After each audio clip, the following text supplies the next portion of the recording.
nyaatu arsiikoo seenaa kee maal himaa abboo harki muramee ayyoo harmi aane deegni manamaa akka bishaan lafarra yaa'ee haylaalaa jismii kana maal jedhee himaanii an haa nyaatu harmee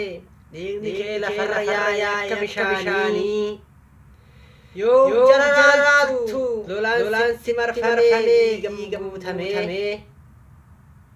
hay harmee gocha sirratti raawwatame hayyaa dubartii ati hayaa qabdi jetti arsiin duraanii lolli fedhe yoo jiraate sirraan tarkaanfatee waliin waraanu ati jidduu buunan eenyu waliin tarkaanfatu diinni fedhe kayoo ati jidduute walirraa dhaabbatu rakkoon harmi murame aadaa keessi akka kufna jedhu aadaa koo ilaalaa jechuudhaan harma harka ilaalaa yaase aadaan kee har'a dagatame dubartii mataa gowwaan irraa haadame ani hoo salphatti akkamitti laadhe kana maal jedhee dubbadhaa rabbi haaru leenjisoon magatii kan diina wal'aanu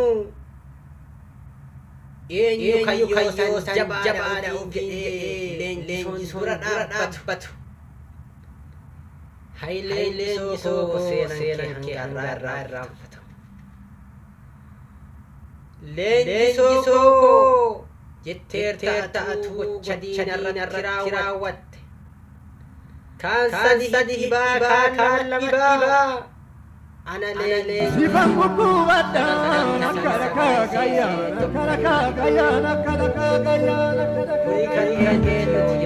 hawwituun argattu dhofaa yaabadhu barii hawwituun argattu dhofaa yaabadhu barii